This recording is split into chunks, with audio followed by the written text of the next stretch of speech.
So the story of the rice farmer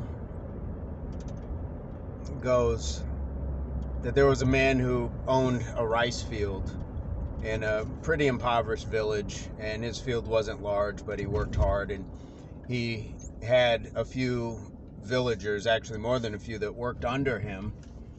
And being poor but driven, I'm sure like a lot of employers, he didn't pay his employees as well as maybe they wanted to be paid, but nevertheless they were paid.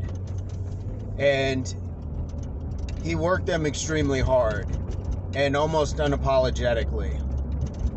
And his thought was, you have a job and we all have a job to do. But there was still something that was, again, it lacked empathy. And that stuck with the men, as he would often make them work beyond the hours that they had agreed to work. Or they would have to come back at times that would detract from, time with their families, or time to rest, or time to eat, things like that. It was not the existence that I think any one of them wanted, but they were still indebted just by life to need to provide for their families, and so they fell in line and would do what was asked of them. But again, it was from not an appreciated place. And so some of the men were worked so hard that they physically just were not responding the way that they needed to. Their bodies were breaking down. And some of them were worked so hard that they psychologically and emotionally were breaking down. They were starting to have pangs of anxieties and resentments and just not wanting to, feel anything towards, this job that they had. Depression, anger, you name it, waves of emotion. So they pressed on. And when they spoke their minds, they were often just told that there was another option, which was just not to work. But these men knew that that was not an option, as again, they had families to feed. How would they feed themselves? So they worked for pay, but again, was it pay that was going to, keep them satisfied? Some men would work in the field, just with baskets and, planting, pulling, things like that, tending. And others would pack things onto carts, ready to, take and be taken off for trades at bazaars or being sold or what have you. The man had an ox that would plow the field, and that was really the basis of how this field was succeeding. Other local farmers may not have had livestock to really get through tough soil or mud, things like that. And so he was deemed as very highly respected and regarded for having, an oxen and a plow to be able to do that. So this was the prize, again, of this particular site. They knew that they had something special, and so much to, again, their dismay, their chagrin, they knew that having that ox was still a very important piece for them, but also to their boss, because it put him in a higher place above some of the other farms in the area. Well, one day, as they were getting ready,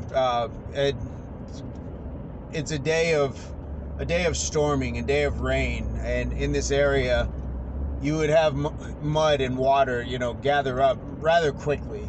But the ox found itself stuck in a rather torrent downpour.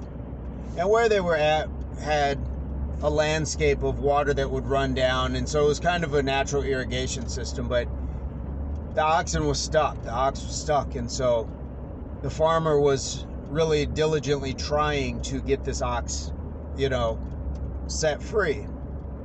And again, it's raining, the mud is deep, and the water is starting to come up. The men see this, and he's calling to his men to come help, come help. And knowing that this ox is important to their field, they do go to help. Half of them. The half who are physically broken down go to help, but they can't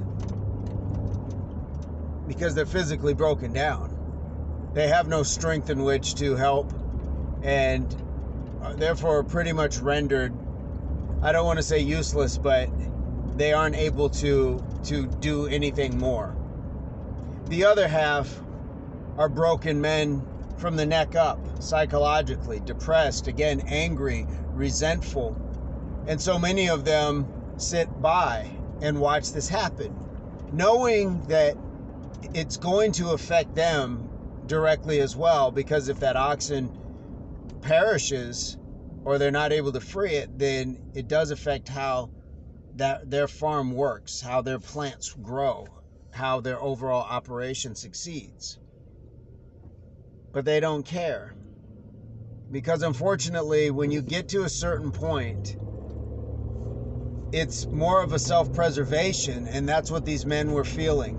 That one more act of putting themselves out there for this employer who had shown that he really did not appreciate what these men were doing was just too much to bear, even at the cost of knowing it was going to be very hard to overcome as far as providing for their families. As a result, the oxen stayed stuck, and ultimately it went poorly. And everyone was devastated in their own way. The owner of the oxen and the farm or plantation, whatever you want to call it, the field, was devastated because he knew what this meant for his business, as I think they all were on some levels, but that was really his place, was that of business. And so his thoughts turned to getting another oxen. The physically broken men, again, were clearly devastated because the ox had died and they were unable to help, and so they felt a part of that was upon them as well. But they also knew that they had done their best. The men who sat by and did nothing were devastated in the sense that they had already been devastated.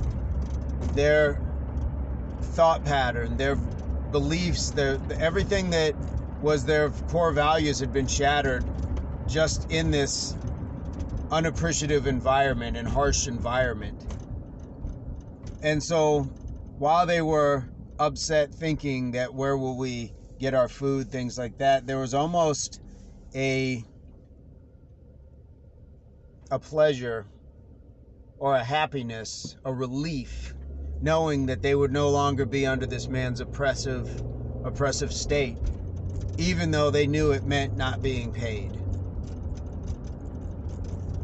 And I don't want to say that they were glad that the oxen died, but I think that they felt that it brought him down to their level, that now he might be able to see where they were coming from as well when they spoke of being subjected to extremely hard labor for an ungrateful return as far as the interaction between employer and employee.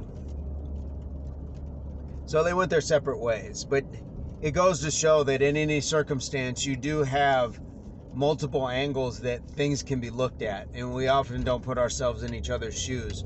The men weren't looking at, the boss wanted them to work extremely hard, so they kept their jobs. It's how they kept their jobs. It's how they fed their families, regardless if he said, I appreciate you or not, which sometimes we need to hear, but he didn't, and so it bred a resentment in some of his men. In some others, it broke them physically, that they weren't able to perform the way that they wanted to, knowing that they were still valued by their families to be providers. So the lesson is that there's communication that can be had, and appreciation is definitely something that can be shared. Appreciation is far more than just a financial handout in return for goods and services. Appreciate each other and know that the real wealth is how we treat each other and not in money.